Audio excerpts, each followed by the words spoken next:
Selamat pagi, apa kabar? Sehat-sehat saja? Ya, terima kasih. Mari kita berdoa. Tuhan Allah yang baik, terima kasih. Oleh karena di dalam pandemi yang serius di Indonesia ini, kami boleh berkumpul bersama-sama untuk belajar firman-Mu. Oh Tuhan, itu adalah berkat Tuhan Allah. Itu adalah kasih karunia-Mu yang luar biasa bagi kami. Oh Tuhan, kami juga rindu belajar firman-Mu, menyadari kebenaran firman-Mu secara mendalam. Kiranya Engkau memberikan hikmat ke atas kami, agar kami bisa menyadari, kami bisa meyakinkan, kami bisa percaya lebih sungguh-sungguh, maka memuliakan nama Tuhan Allah. Hari ini juga akan menyampaikan firman-Mu, kiranya Engkau mengurapi hamba-Mu ini dengan Roh Kudus. Maka hanya menyampaikan firman Allah yang benar saja, kemudian menyenangkan hati Tuhan Allah. Oh Tuhan, terima kasih. Kami berdoa di dalam nama Tuhan Yesus. Amin. Sampai saat ini kami sudah belajar ajaran di ruang atas, yaitu Yohanes pasal 14, 15, 16. Kita lebih banyak memperhatikan, lebih banyak studi dan meditasi firman Allah yang sudah diajarkannya, khususnya ajaran tentang Roh Kudus. Kita perlu memahami dengan baik, kemudian mempraktekkan ajaran itu dalam pelayanan gereja, dalam pelayanan misi kita, maka kita bisa mendapat hasil yang luar biasa. Misalnya, siapakah Roh Kudus? Kemudian, mengapa Roh Kudus turun ke dunia ini? Kemudian dengan cara apa? Dengan maksud apa? Dengan tujuan apa Roh Kudus bekerja? Kemudian bagaimana Roh Kudus berdiam di dalam kita? Harus memahami dengan baik. Harus mengenal dengan keyakinan. Karena banyak kali setelah wisuda STT atau waktu masih muda, dalam pelayanan gereja, dalam pelayanan misi, banyak kali mengandalkan kekuatan manusia sendiri. Mengandalkan pengetahuan sendiri, pengetahuan career sendiri. Maka tidak bisa mendapat hasil yang baik atau gagal dalam pelayanan misi atau gereja. Setelah itu, menyadari bahwa dengan kekuatan saya tidak bisa melayani pelayanan gereja, tidak bisa melayani pelayanan misi dengan berhasil atau dengan efektif. Kemudian mulai mengandalkan kepada Tuhan Allah, yaitu mengandalkan kekuatan Roh Kudus. Itu juga adalah pengalaman saya. Setelah wisuda S2, saya melayani pelayanan gereja dengan pengetahuan teologi. Jadi kadang-kadang memperkenalkan teori tentang teologi dalam kopanya. Tapi tidak bisa menemukan hasil yang baik. Anggota jemaat gerejanya tidak berubah. Jadi saya mulai bergumul tentang pelayanan gereja saya dan semakin mengenal Roh Kudus. Oke. Kemudian seringkali kita memakai nama Tuhan Yesus. Jadi harus tahu kita memakai nama Tuhan Yesus itu berarti apa? Kita menunjukkan apa? Oke. Kemudian sebelum kita menyelesaikan ajaran di ruang atas, saya tambah sedikit lagi. Pada zaman perjanjian lama, imam besar tidak boleh berduka cita, tidak boleh putus asa, tidak boleh kecewa dalam situasi apapun. Oleh karena mereka diurapi dengan menuangkan minyak urapan. Itu mereka dikuduskan secara khusus oleh Tuhan Allah. Maka imam besar yang diurapi kecewa, putus asa. Ini artinya menyangkal Tuhan Allah. Kalau begitu pada zaman modern ini, kita sebagai orang yang percaya kepada Yesus adalah imamat yang rajani. Kepada kita Tuhan Yesus sudah memberikan Roh Kudus. Sudah memberikan nama yang mulia. Kemudian kita ditempel dengan nama Yesus Kristus sama seperti merek. Jadi kita perlu mengingat perjanjian Yesus dengan kita. Saya membaca lagi Yohanes pasal 14 ayat 27. Yohanes pasal 14 ayat 27 kita membaca lagi. Tuhan Yesus memberikan damai sejahtera kepada orang percaya ya. Saya membaca Yohanes pasal 14 ayat 27. 1, 2, 3. Damai sejahtera-Ku tinggalkan bagimu, damai sejahtera-Ku Kuberikan kepadamu, dan apa yang Kuberikan tidak seperti yang diberikan oleh dunia kepadamu. Janganlah gelisah dan gentar hatimu. Okay. Tuhan Yesus memberikan damai sejahtera kepada kita. Kemudian Yohanes pasal 15 ayat 11. Yohanes pasal 15 ayat 11. Tuhan Yesus sudah memberikan sukacita. Oke. 11. 1, 2, 3. Semuanya itu Kukatakan kepadamu supaya sukacitaku ada di dalam kamu dan sukacitamu menjadi penuh. Kemudian satu lagi. Yohanes pasal 16 ayat 33.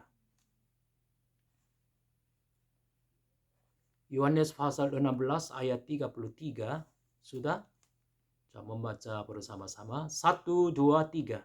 Semuanya itu Kukatakan kepadamu supaya kamu beroleh damai sejahtera dalam Aku. Dalam dunia kamu menderita penganiayaan, tetapi kuatkanlah hatimu, Aku telah mengalahkan dunia. Menurut perjanjian Yesus dengan kita sudah mendapat damai sejahtera, sudah mendapat sukacita. Jadi sebagai anak Tuhan Allah, percaya kepada Tuhan Yesus dengan sungguh-sungguh pasti bisa menikmati damai sejahtera dan sukacita. Amin. Apakah saudara-saudara setiap hari bersukacita? Apakah saudara-saudara setiap hari merasa damai sejahtera? Apalagi di dalam kondisi yang jelek, di dalam kesulitan, waktu menghadapi penderitaannya, apakah saudara-saudara bisa menikmati damai sejahtera? Kita perlu memikirkan. Kemudian kadang-kadang kita merasa sunyi atau terpencil, seperti orang yang kesepian. Nah, pada waktu itu kita perlu mengingat perjanjian Yesus dengan kita. Saya coba membaca lagi Yohanes pasal 14 ayat 18. Yohanes pasal 14 ayat 18. Saya membaca. Yohanes pasal 14 ayat 18. Aku tidak. Saya membaca bersama-sama. 1, 2, 3. Aku tidak akan meninggalkan kamu sebagai yatim piatu. Aku datang kembali kepadamu. Aku tidak akan meninggalkan kamu sebagai yatim piatu. Kemudian Yohanes pasal 14 ayat 26. Membaca lagi 26.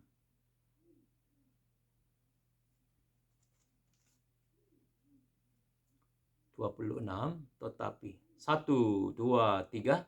Tetapi penghibur yaitu Roh Kudus yang akan diutus oleh Bapa dalam namaku, Dialah yang akan mengajarkan segala sesuatu kepadamu dan akan mengingatkan kamu akan semua yang telah Kukatakan kepadamu.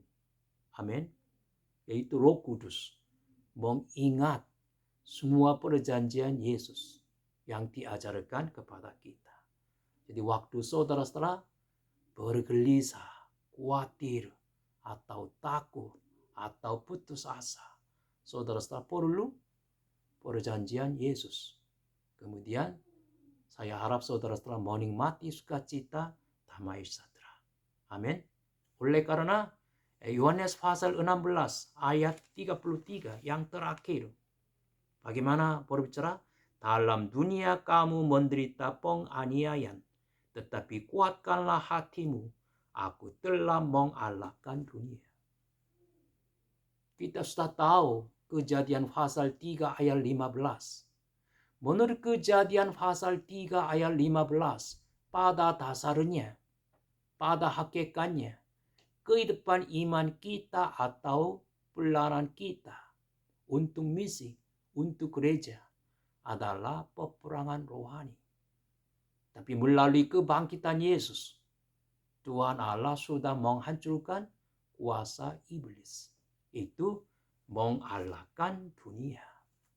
Maka kita dengan berani, kita dengan berani, percaya dengan berani mengatasi penganiayaan, maka perlu memuliakan nama Tuhan Allah. Amin. 자, kalau begitu hari ini kita akan mulai Yohanes pasal 17. Membaca Yohanes pasal 17 ayat 1 sampai 4 dulu ya. 4. 자, sudah. 자, judulnya doa Yesus untuk murid-muridnya. Membaca bersama-sama. 1, 2, 3.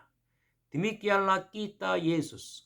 Demikianlah kata Yesus, lalu ia menengadah ke langit dan berkata, Bapa, telah tiba saatnya, permuliakanlah anakmu, supaya anakmu mempermuliakan engkau, sama seperti engkau telah memberikan kepadanya kuasa atas segala yang hidup. Demikian pula ia akan memberikan hidup yang kekal kepada semua yang telah engkau berikan kepadanya. Inilah hidup yang kekal itu, yaitu bahwa mereka mengenal engkau satu-satunya Allah yang benar dan mengenal Yesus Kristus yang telah engkau utus. Aku telah mempermuliakan engkau di bumi dengan jalan menyelesaikan pekerjaan yang engkau berikan kepadaku untuk melakukannya. Amin. 자, Yohanes pasal 17 ayat 1 sampai 8. Ini bagian yang pertama, tapi kami hanya membaca sebagian saja. Tapi Yohanes pasal 17 ayat 1 sampai 8. Kalimat yang utama adalah Bapa telah tiba saatnya. Itu ayat 1. Bapa telah tiba saatnya. 자, biasanya Yohanes pasal 17 adalah doa imam besar. Itu Yohanes pasal 17 adalah doa sebagai imam besar. Doa Yesus sebagai imam besar. Itu sebelum Yesus ditangkap. Itu pada malam Yesus ditangkap, untuk murid-murid yang meninggalkan Yesus berdoa syafaat untuk mereka. 자, menurut Ibrani pasal 4 ayat 14, saya membaca ya. Karena kita sekarang mempunyai imam besar agung yang telah melintasi semua langit, yaitu Yesus, Anak Allah, baiklah kita telah berpegang pada pengakuan iman kita. Dengan kata yang lain, sekarang Yesus berada di depan salib. Kemudian berdoa kepada Bapa di surga. 자, anaknya Yesus Kristus langsung berdoa kepada Bapa sendiri di surga. Jadi sebagai manusia, bagaimana berbicara tentang doa Yesus kepada Bapanya. Agak bimbang-bimbang berbicara tentang doa Yesus. Tapi melalui doa Yesus, kita bisa menyadari banyak hal yang luar biasa. Bisa mengenal Yesus dan Tuhan Allah lebih mendalam. Kalau begitu, doa syafaat Yesus untuk murid-muridnya sambil meninggalkan Yesus. Ini hanya tertulis di dalam Yohanes pasal 17 saja. Dalam kitab Injil yang lainnya tidak tertulis. Apalagi dalam Yohanes pasal 17-nya hanya tertulis tentang doa Yesus untuk murid-muridnya. Kalau itu pasti ada tujuannya. Kalau kita membaca isi doa Yesus, yang pertama, terus berbicara lagi tentang siapakah Yesus. Kemudian, mengapa Yesus datang ke dunia ini? Yaitu Yesus melakukan apa untuk orang berdosa. Yaitu doa Yesus memberi kesaksian tentang dua topik ini. Siapakah Yesus dan mengapa Yesus datang ke dunia ini, yaitu Yesus melakukan apa untuk kita. Kemudian yang keduanya, melalui doa syafaat sebagai imam besar, Yesus mengantisipasi sesuatu kepada gereja. Yesus mengantisipasi sesuatu kepada kita yang sudah percaya kepada Yesus. Oke. Jadi bagian yang pertama ini kalimat yang temanya adalah Bapa telah tiba saatnya. Yaitu di depan salib. Yesus sekarang berdoa kepada Bapa sendiri.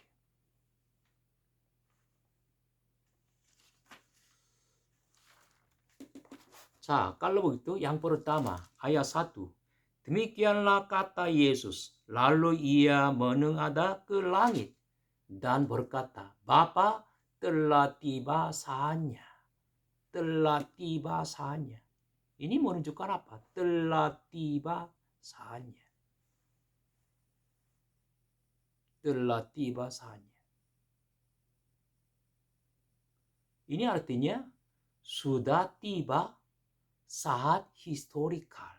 Saat historikal. Yaitu tentang rencana keselamatan Tuhan Allah untuk orang berdosa melalui tebusan Yesus Kristus. Telah tiba saatnya. Dengan kata yang lain, mengapa Yesus datang ke dunia ini? Dengan berbentuk manusia. Dengan memakai baju manusia. Untuk menjadi tebusan bagi banyak orang. Oke. Khususnya Yohanes mementingkan saatnya.